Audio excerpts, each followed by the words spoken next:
उधर uniform civil code पर सपा सांसद डॉक्टर शफीकुर रहमान बर्क ने बड़ा बयान दिया। उन्होंने कहा यह कानून लागू नहीं होना चाहिए। अगर समान नागरिक संहिता कानून लागू होता है तो इससे हिंदू और मुसलमानों में आपस में मतभेद बढ़ेगा। इसलिए मेरी राय है कि यूनिफॉर्म सिविल कोड किसी भी लिहाज से लागू नहीं होना चाहिए।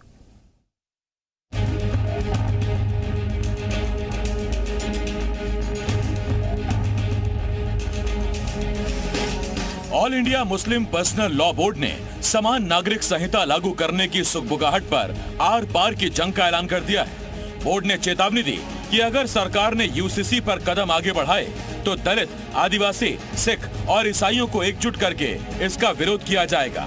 बोर्ड मेंबर्स ने कहा कि समान नागरिक संहिता के जरिए देश में धार्मिक सांस्कृतिक पहचान खत्म करने की कोशिश की जा रही है, जिसे किसी भी हाल में कबूल नहीं किया जा सकता। राजधानी लखनऊ में all India Muslim personal law board की कार्यकारिणी की बैठक में यूसीसी का विरोध करने की रणनीति बनी। कॉमन सिविल कोड के निफाज के लिए आगे बढ़ने की कोशिश की तो हमारा जो समाजी ढांचा है उसको नुकसान पहुंचने का खतरा रहता है। All India Muslim personal law board के सुर में सुर मिलाते हुए सपा सांसद शफीकुर रहमान बर्क ने भी सरकार के खिलाफ मोर्चा खोल दिया है। बर्क ने कहा कि अगर देश में यूसीसी लागू हो जाता है तो इससे देश के हिंदुओं और मुसलमानों के बीच मतभेद बढ़ जाएंगे। इस देश को यूसीसी जैसे कानून की जरूरत नहीं है कि ये यूनिवर्सल सिविल कोड जो लागू करने की बात कर रहे हैं ये कभी लागू नहीं होगा और न होना चाहिए।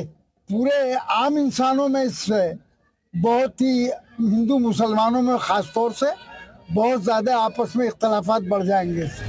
वहीं यूसीसी का विरोध करने वालों को बीजेपी ने करारा जवाब दिया है। सभी चीज से बड़ा देश है और अगर वो समग्र में चिंतन करके कोई चीज आए जो सबके लिए फायदेमंद हो तो उसको बिना सोचे समझे इस तरह विरोध करना उचित नहीं। दरअसल समान नागरिक संहिता बीजेपी का एक अहम सियासी मुद्दा रहा है। साल 2014 और 2019 के लोकसभा चुनाव में ये बीजेपी के अहम चुनावी वादों में शामिल था।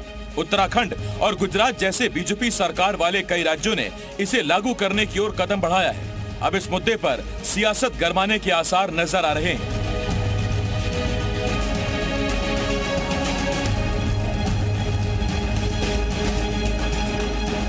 देश में मुसलमानों की सबसे बड़ी संस्था all India Muslim personal law board की बैठक में बड़े फैसले लिए गए हैं। बोर्ड ने एक देश एक कानून को सिरे से खारिज कर दिया है।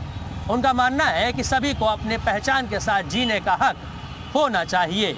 दिवाकर के साथ मयूर शुक्ला, जी मीडिया, लखनऊ।